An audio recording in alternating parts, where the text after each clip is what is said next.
ప్రియ శ్రోతలు, ఈరోజు మన పాఠం యెహెజ్కేలు గ్రంథం 6వ అధ్యాయం 9వ వచనంతో ప్రారంభమవుతోంది. సావధానంగా వినండి. నన్ను విసర్జించిన వారి విశ్వాసఘాతుకమైన వ్యభిచార మనస్సును, విగ్రహాలను అనుసరించిన వ్యభిచార దృష్టిని నేను మార్చి నా తట్టు తిరుగజేయగా, చెరపట్టబడిన వారై శేషించిన వారు అన్యజనుల మధ్య నన్ను జ్ఞాపకము చేసుకొని తామనుసరించిన హేయకృత్యములన్నిటిని బట్టి తాము చేసిన దుష్క్రియలను కనుగొని తమను తామే అసహ్యించుకుంటూ నేను యెహోవానై ఉన్నానని వారు తెలుసుకుంటారు. ఈ కీడు వారికి చేస్తానని నేను చెప్పిన మాట వ్యర్థము కాదు. చెల్లాచెదరైపోయిన వీరు ఆయా జాతుల మధ్య ఏమి చేస్తారు? దేవునికి సాక్షులై ఉంటారు. వారు విశ్వాసఘాతకులై వ్యభిచరించారు. వారి హృదయాలు నాకు దూరంగా ఉన్నాయి అంటున్నాడు దేవుడు. వారి హృదయాలు కఠినములై ఉండగా నేను వారి హృదయాలను పగలగొడతాను. నాకు దూరమైపోయిన వీరు విరిగి నలిగిన హృదయాలతో నా దగ్గరికి తిరిగి వస్తారని నేను వీరిపై ఈ విధంగా కఠిన చర్య తీసుకున్నాను. శ్రోతలు వింటున్నారా? తనకు చెందిన ఈ ప్రజలు ఆధ్యాత్మికంగా భ్రష్టులైపోయారు. వీరు గుణపడాలని దేవుని ఆకాంక్ష. మీరు వేశ్యలాగా ప్రవర్తించారు అంటున్నాడు దేవుడు. నిజమైన సంఘం ఎత్తబడిన తర్వాత దిగబడిపోయిన సంఘాన్ని వేశ్య, మహాబబులోను అనటం జరిగింది. ప్రకటన 17వ అధ్యాయమంతా ఈ భ్రష్ట సంఘాన్ని గురించే చెబుతోంది. తాము చేసిన దుష్క్రియలను బట్టి తమను తామే అసహ్యించుకుంటారు. అప్పుడు నేనెవర్నో వారికి తెలిసి వస్తుంది. దేవుని మాట ఎన్నటికీ వ్యర్థం కాదు, నిరర్ధకమవదు. తమను గురించి తమకే అసహ్యం వేసింది అంటే వారికి నిజమైన పశ్చాత్తాపం కలిగిందని రుజువు. దేవుని బిడ్డలు తమ దేవునికి అవిధేయులైనప్పుడు సైతాను వలలో పడిపోతారు. హేయమైన నీచమైన స్థితికి దిగజారుతారు. సిగ్గుతో అవమానంతో కుంచుకుపోతారు. దేవుని బిడ్డలారా, దేవునికి అవిధేయులవటం ఎంత ప్రమాదకరమో గ్రహించండి. 11వ వచనం, ప్రభువైన యెహోవా సెలవిచ్చున్నదేమనగా, నీ చేతులు చరిచి నేల తన్ని ఇశ్రాయేలీయుల దుష్టమైన హేయకృత్యములను బట్టి అయ్యో అని అంగలార్చు. ఖడ్గము చేత, క్షామము చేత, తెగులు చేత వారు కూలుతారు. శ్రోతలు, యెహెజ్కేలు బోధనా విధానం ప్రత్యేకమైనది అన్నాము కదా. అతడు ఊరికే మాట్లాడడం కాదు, అతని అభినయం, హావభావాలు ప్రజలను ఆకర్షించాయి. 12వ వచనం, దూరమున ఉన్నవారు ఖడ్గము చేత కూలుతారు, శేషించి ముట్టడి వేయబడిన వారు క్షామము చేత చస్తారు. ఈ ప్రకారము నేను వారి మీద నా క్రోధాన్ని, ఆగ్రహాన్ని తీర్చుకుంటాను. తమ విగ్రహాల మధ్య తాము కట్టిన బలిపీఠముల చుట్టూ, ఎత్తయిన కొండలన్నిటి మీద, సకల పర్వతముల నడికొప్పుల మీద, పచ్చని చెట్లన్నిటికీ, ఇంకా తుష్టిపారిన అనగా దట్టంగా ఏపుగా పెరిగిన మస్తకి వృక్షాలన్నిటి కింద, తమ విగ్రహాలన్నిటికీ పరిమళ ధూపం వేసిన చోట్లన్నిటిలో పడి వారి జనులు హతులై ఉండే కాలమున నేనే యెహోవానై ఉన్నానని మీరు తెలుసుకుంటారు. శ్రమల ద్వారా దేవుని బిడ్డలు గుణపడతారు. ఎందరో శ్రమలను బట్టి దేవుని వైపునకు తిరిగిన వారున్నారు. నీతి కొరకు హింసించబడేవారు ధన్యులు, పరలోక రాజ్యము వారిదే. సాత్వికులు ధన్యులు, వారు భూలోకాన్ని స్వతంత్రించుకుంటారు. ప్రభువు హస్తం మనలను కాపాడుతుంది అనే నిరీక్షణ మనకుంది. మన పాప పరిహారము కొరకు దేవుడు తన స్వంత కుమారుణ్ణి అప్పగించడానికి వెనుదీయలేదు. దీన్ని బట్టి దేవుడు పాపాన్ని ఎంత ద్వేషిస్తాడో, పాపిని ఎంత ప్రేమిస్తాడో గ్రహించగలం. ఇంత గొప్ప రక్షకుణ్ణి నిర్లక్ష్యము చేస్తే రాబోయే తీర్పు నుండి ఎవరూ తప్పించుకోలేరు అనేది నిజం. ఇశ్రాయేలు భూమి అంతటిపైకి దేవుని ఉగ్రత వచ్చింది. పాలుతేనెలు ప్రవహించాల్సిన చోట దేవుని ఉగ్రత కుమ్మరించబడడం ఎంత విషాదకరం. సత్య ఏకదేవుడైన యెహోవా వాస్తవము కాని వ్యర్థమైన ఈ పూజలను గురించి తనకు కలిగే అసహ్యాన్ని వెల్లడి చేయడం బైబిలులో పలుచోట్ల స్పష్టంగా కనిపిస్తోంది. 14వ వచనం, నేను వారికి విరోధినై వారు నివసించే స్థలములన్నిటిలో వారి దేశమును తిబ్లాతు అరణ్యము కంటే మరి నిర్జనముగాను పాడుగాను చేయగా నేనే యెహోవానై ఉన్నానని వారు తెలుసుకుంటారు. యెరూషలేముకు యెరికోకు మధ్యలో ఉన్నది తిబ్లాతు. అదొక అరణ్యం, నిర్మానుష్య ప్రదేశం. ఈ అరణ్యం ఎవరికైనా దాక్కునే స్థలంగా ఉపకరిస్తుంది. అంతకు మించి ఈ ప్రాంతానికి అట్టే విలువలేదు. తీర్పులో ముఖ్యోద్దేశ్యం ఒకటే, యెహోవాయే దేవుడని ప్రభువని వీరు గుర్తించాలి. ఆ దేవుని యొద్దకు ప్రజలు మరలి రావాలి. నా చెయ్యి చాచి నా ప్రజలపై క్రమశిక్షణ చర్య తీసుకుంటాను అంటున్నాడు దేవుడు. ఇప్పుడు మనం యెహెజ్కేలు గ్రంథం 7వ అధ్యాయంలోకి వచ్చాము. 6వ అధ్యాయంలో లాగే ఈ అధ్యాయంలో కూడా ఇశ్రాయేలు దేశమంతటిపై దేవుని తీర్పులను గురించే చెప్పబడింది. తీర్పు వల్ల కలిగే విపత్తు ఎంత సమీపమై ఉన్నదో, ఇది ఎంత అనివార్యమో తేటతెల్లమవుతోంది.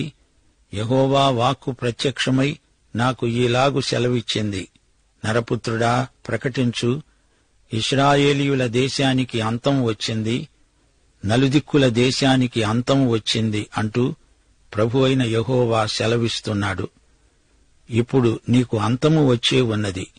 శ్రోతలు గుర్తించండి, యెహెజ్కేలు గ్రంథం 1 నుండి 5వ అధ్యాయం వరకు దేవుని తీర్పులు యెరూషలేము నగరం వరకే పరిమితమై ఉన్నాయి. 6వ అధ్యాయం నుండి దేవుని తీర్పు సమస్త ఇశ్రాయేలు దేశం మీదికి రాబోతోంది అనే సందేశమున్నది. ఇంకా యెరూషలేము నగరం నాశనం కాలేదు. కొందరు ఇంకా అక్కడే నివసిస్తున్నారు. జరిగిన సంఘటనలను బట్టి వీరు దేవుని తట్టు తిరుగుతారా అంటే అదీ లేదు.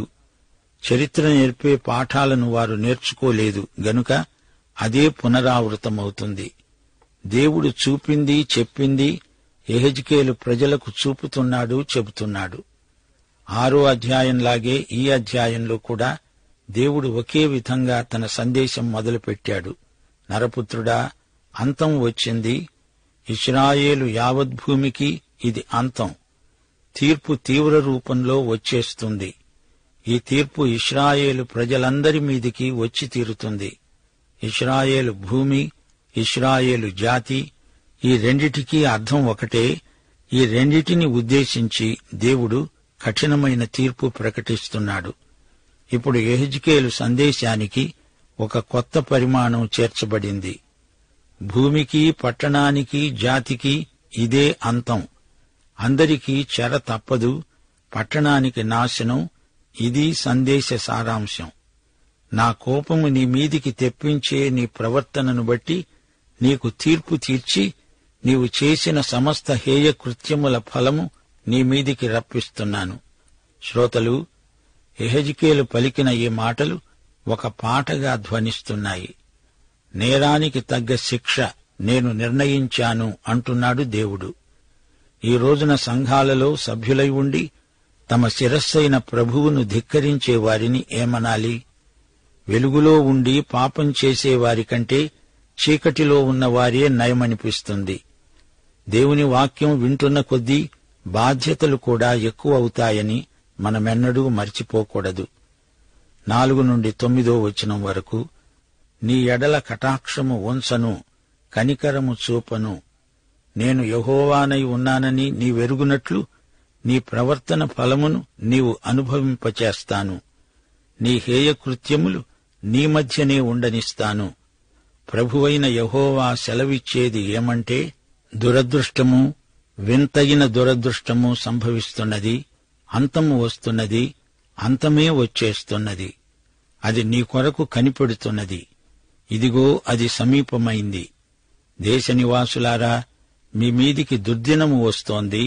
ఆ సమయం వస్తోంది. దినం సమీపమైంది. ఉత్సాహధ్వని కాదు, శ్రమధ్వని పర్వతాల మీద వినపడుతోంది.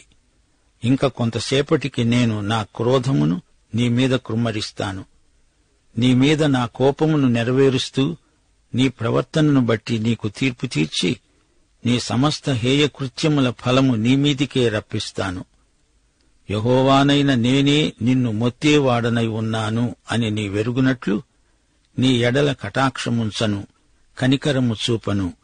నీ ప్రవర్తన ఫలము నీవే అనుభవించేటట్లు చేస్తాను.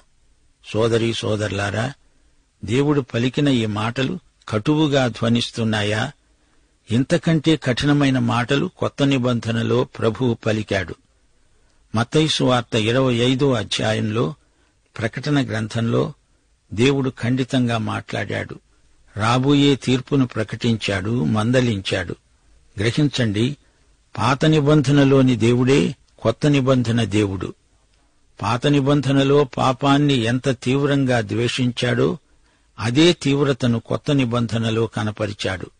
దేవుడు తీర్పరి, ఆయన న్యాయశీలి, ప్రేమమయుడు, నీతిమంతుడు.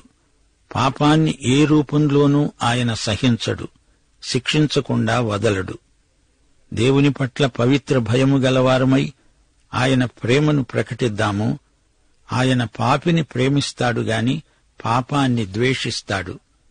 ఒక్క నామకార్థ విశ్వాసి 1000 మంది అవిశ్వాసుల కంటే సంఘానికి ఎక్కువ కీడు చేస్తాడు. ఇది నిజం. 10 నుండి 14వ వచనం వరకు, నీ హేయకృత్యములు నీ మధ్యన ఉండనిస్తాను. ఇదిగో ఇదే ఆ దినము, అది వచ్చే ఉన్నది. ఆ దుర్దినము ఉదయిస్తున్నది. ఆ దండము పూచి ఉన్నది. ఆ గర్వము చిగిరించి ఉన్నది. బలాత్కారము పుట్టి దుష్టులను దండించేది అయింది. వారిలోనైనా, వారి గుంపులోనైనా, వారి ఆస్తిలోనైనా, వారికున్న ప్రభావములోనైనా ఏమీ శేషించదు. కాలము వస్తోంది, దినము సమీపమైంది. వారి సమూహమంతటి మీద ఉగ్రత నిలిచి ఉంది. గనుక కొనేవానికి సంతోషముండ పనిలేదు. వారు బతికే ఉన్నా అమ్మేవాడు అమ్మిన దానికి తిరిగి రాడు. ఈ దర్శనము వారి సమూహమంతటికీ చెందుతుంది. అది తప్పక జరుగుతుంది. వారందరూ దోషులయ్యారు గనుక తమ ప్రాణాన్ని రక్షించుకోవడానికి వారిలో ఎవ్వరూ ధైర్యం చేయరు.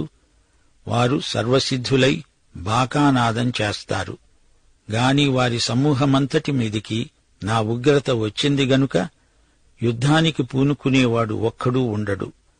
వింటున్నారా శ్రోతలు? వీరు యుద్ధానికి పోరు, సత్యం కోసం నిలువరు, పోరాడరు. తీర్పు రానే వచ్చింది. శత్రువు వచ్చి ముట్టడించాడు. శాంతి అంటే ఏమిటనుకున్నారు? పాపంతో రాజీ పడడమా? వీరికి ఈ తేడా తెలిసినట్లు లేదు. ఈ రోజున లోకమంతటా ప్రజలు యుద్ధాలు వద్దు అంటున్నారు. అయితే మానవ హృదయంలో పాపమనేది గూడు కట్టుకొని ఉన్నంతకాలం యుద్ధాలు లేకుండా పోవు. యెషయా గ్రంథం 57వ అధ్యాయం 21వ వచనం, దుష్టులకు నెమ్మది ఉండదు. సముద్రపు అలలకు విశ్రాంతి ఉంటుందా? ఈ లోకం ఒక పెద్ద సముద్రం. దానికి శాంతి లేదు, విశ్రాంతి లేదు. యెహెజ్కేలు గ్రంథం 7వ అధ్యాయం 19వ వచనం, వారు తమ వెండిని వీధులలో పారేస్తారు, తమ బంగారమును నిషిద్ధమని ఎంచుతారు. యెహోవా ఉగ్రత దినమందు వారి వెండే కాని బంగారమే కాని వారిని తప్పించజాలవు. అది వారి దోషక్రియలు విడువకుండా అభ్యంతరమైంది గనుక దానివలన వారు తమ ఆకలి తీర్చుకొనజాలరు, తమ ఉదరమును పోషించుకొనజాలరు. వెండి బంగారాలు మానవ జీవిత సమస్యలను తీర్చజాలవు అనేది నగ్న సత్యం. ఇశ్రాయేలీయులారా, మీ వెండి బంగారాల వల్ల మీ సమస్యలు పరిష్కారం కావు సరిగదా, ఎక్కువవుతాయి. 20 నుండి 22వ వచనం వరకు, పూర్వము వారు తమ ఆభరణముల సౌందర్యమును చూచి గర్వించారు. గాని వారు ఆ నగలతో హేయమైన ప్రతిమలను చేసుకున్నారు. గనుక ప్రభు అదంతా వారికి అసహ్యకరమగునట్లే చేశాడు. వారు దానిని అపవిత్రపరచునట్లు అన్యుల చేతికి దోపుడు సొమ్ముగాను, దుర్మార్గులైన జనులకు లూటిగాను నేను దాన్ని అప్పగిస్తాను. వారిని చూడకుండా నా ముఖమును నేను తిప్పుకుంటాను. గనుక శత్రువులు నా నిధిస్థానమును అపవిత్రపరుస్తారు. దొంగలు జొరబడి దానిని అపవిత్రం చేస్తారు. శ్రోతలు, రాబోయే తీర్పు ఎంత భయంకరమైనదో వింటున్నారా?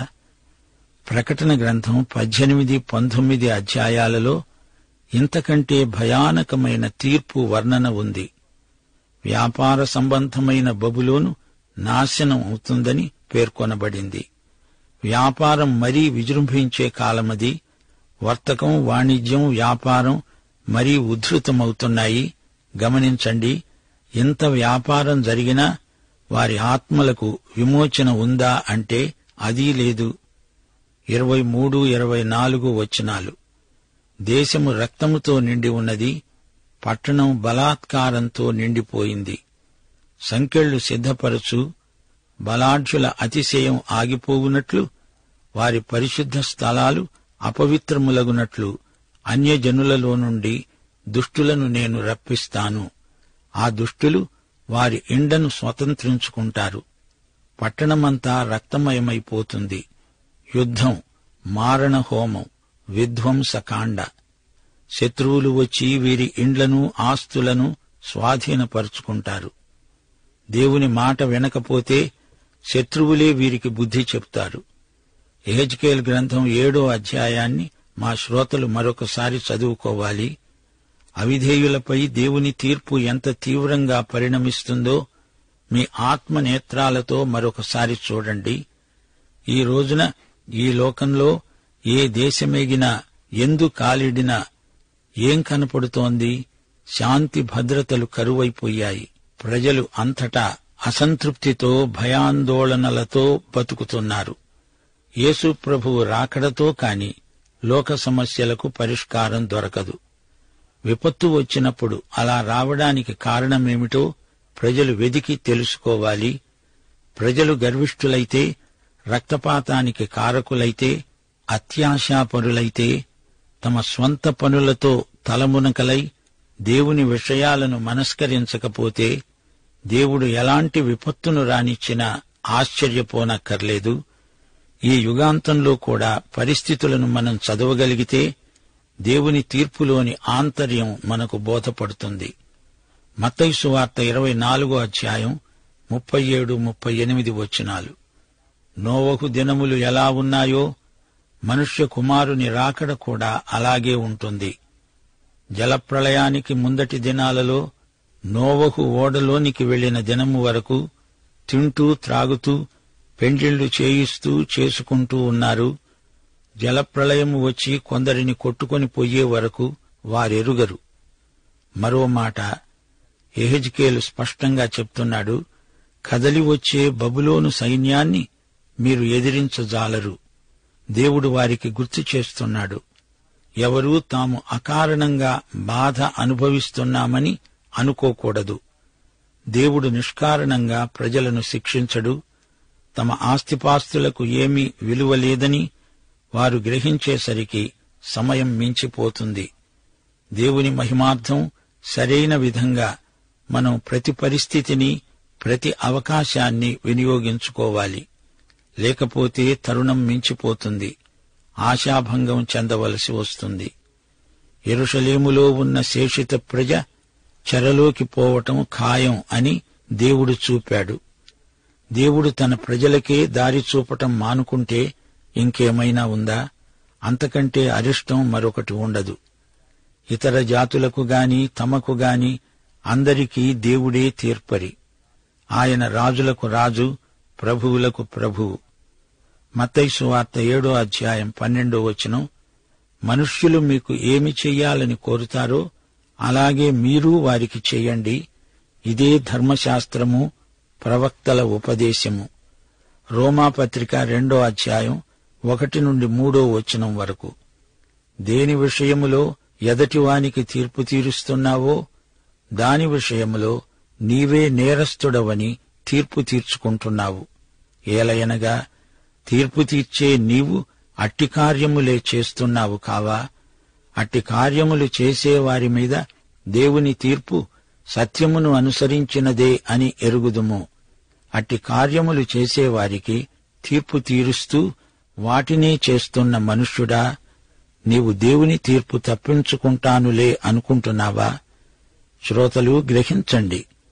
యెహెజ్కేలు గ్రంథం 6-7 అధ్యాయాలలోని ప్రవచనాలన్నీ దేవుని నిష్పాక్షికమైన తీర్పునే వెల్లడి చేస్తున్నాయి. సోదరీ సోదరులారా, యెహెజ్కేలు అనే పేరుకు అర్థం దేవుడు బలపరుస్తాడు అని. నెబుకద్నెజరు బబులోనుకు చెరపట్టి తీసుకుపోయిన వ్యక్తే యెహెజ్కేలు. దేవుని మహిమా ప్రకాశం దేవాలయం నుండి వెళ్లిపోవడము, కొత్త దేవాలయానికి దేవుని మహిమ తిరిగి రావటము దర్శనంలో చూచిన ప్రవక్త యెహెజ్కేలు. ఇశ్రాయేలు ప్రజల పతనావస్థ, దేవుడు నానాజాతులకు తీర్చిన తీర్పులు ఈ గ్రంథంలో నుంచి మనం వింటున్నాము. ఈ లోకానికి సర్వాధికారి యెహోవాయే. నేనే యెహోవాను అని తెలుసుకుంటారు.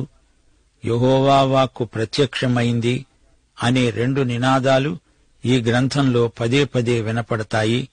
ముగింపులో ఒక్క మాట, జయజీవితం కావాలంటే దేవుని వాక్యాన్ని శ్రద్ధగా వినాలి, ధ్యానించాలి. దేవుని వాక్యానికి జీవితంలో ప్రథమ స్థానమివ్వాలి. దేవుని వాక్యం బహుళార్థ సాధకం. పాఠం సమాప్తం. ప్రభు అయిన యేసుక్రీస్తు వారి దివ్యకృప, తండ్రి అయిన దేవుని పరమ ప్రేమ, పరిశుద్ధాత్మ యొక్క అన్యోన్య సహవాసము మనందరికీ సదాకాలము తోడై ఉండునుగాక. ఆమేన్.